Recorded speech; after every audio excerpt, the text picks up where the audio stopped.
any action that he might take. That's because, in a way, Mello and Nier represent polar opposite aspects of what represent a whole person. Nier is the logic, the math.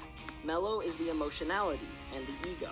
L died due to his emotionality forming a small weakness against Kira, and notably, Mello also dies, being the emotional aspect, being the ego. So Nier and Mello could surpass L, not because they together possess more brain power, or because they actively work together, but because Mello operating as an element of chaos keeps Kira on his toes, allowing Nier to stay at a safe distance, focus on being the human computer he is, and wait for the right checkmate to fall when Light eventually does take that single misstep. All things considered, Nier is the least emotional character in the series, but it's more than just being apathetic or aloof. Similar to L, he gets irritated and disappointed by small inconveniences, but bigger inconveniences often register the same or a similar response from him. The closest thing to determining the feeling of Nier I have is when one of his agents realizes and states to him that in trailing Mikami, if he breaks into the locker room, it could mean his own death. And with that clear fear, Nier essentially tells him, yes, you could likely die. If you're not comfortable with that, we'll send another agent. Which I think shows some level of respect or concern to the people following him. But even with that, he mentions that he'll have someone else do it. At the end of the day, his plan will go on. It may delay the marching forward, but it will not move backward.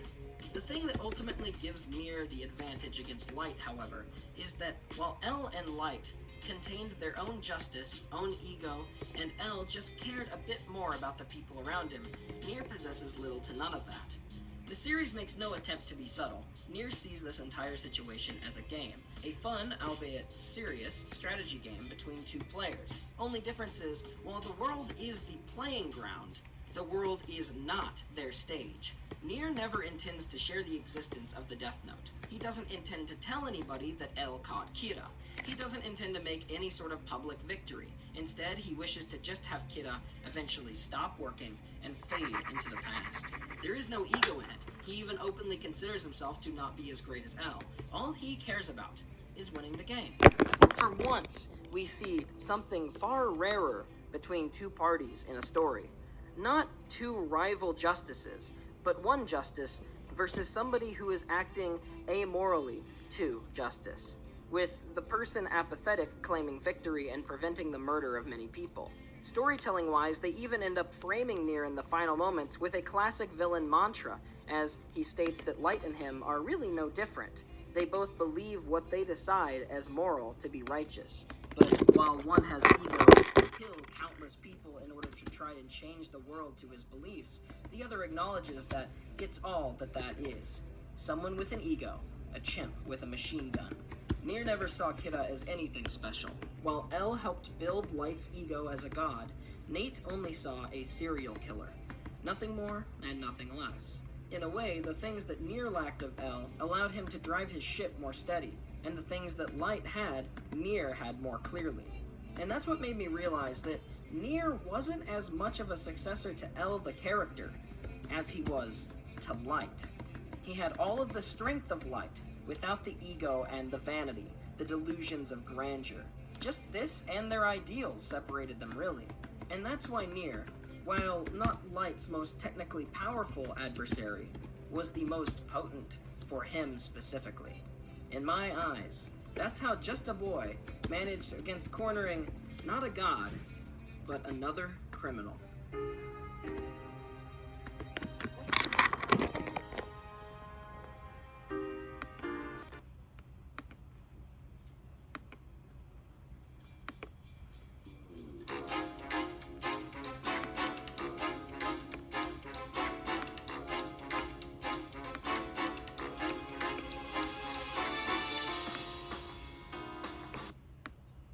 You founded your kayak company because you love the ocean, not spreadsheets. You need to hire. I need Indeed. Indeed you do. Indeed Instant Match instantly delivers quality candidates matching your job description.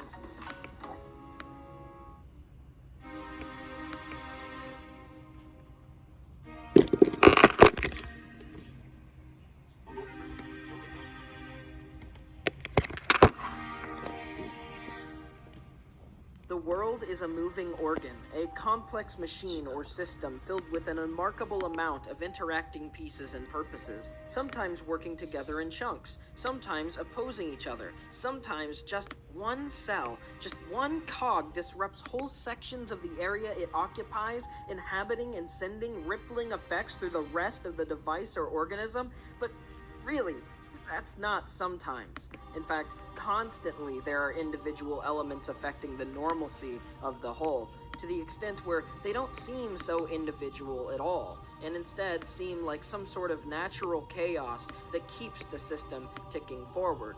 It's these sorts of things that lead to what we would call real-world miracles, the sort of mind-blowing alignments and unlikelihoods, big and small, that lead people to say things like, reality really is stranger than fiction. And yeah, that's true, because fiction has to set and operate by its own set rules within the given information and environment. And broadly, I think that that's how it should be. I mean, it's largely a reason that we're able to have compelling narratives. The way we experience narratives is something special too, but I think that it also is sometimes subject to a blinding bias that makes us unaware of the way that a work is created. Today, I aim to elevate your view of and how you look at Death Note 15 years after its release, and not with some half-baked dumb theory, but with facts that everyone has intuitively always had, just organized correctly, as far as I know, for the first time. I hope you enjoy. Reasonably speaking, there is a somewhat decent likelihood that your opinion is lower of the final arc of Death Note. And if you're anime only, I find that far much more reasonable, considering roughly half of the manga was adapted into only a third of the anime, meaning there were unfortunate cuts to aggress the pace of the anime in a way that I did feel was weird and left out lots of important details and moments. On top of that, the last arc starts right after a time skip, and I feel right after narratively one of the most iconic moments in anime happens. It's not weird at all to feel out of place there, to not know what to think about the show going forward.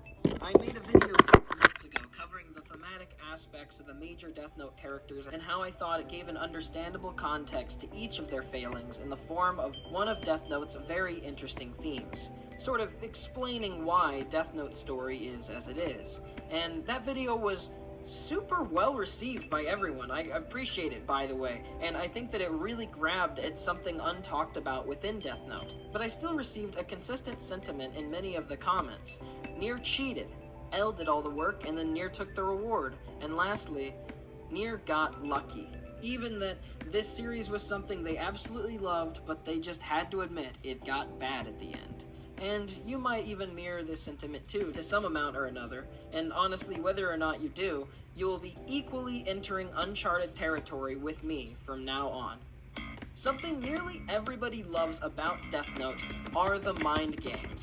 It's quite literally one of its defining aspects. The back and forths, the twists, and this is largely due to the inclusion of well-considered and thought-out moments that protect characters from threats that never actually materialize. From the largely inconsequential game to the scene where Light and L talk about what Light's opinion on Kira's photographs are. These are moments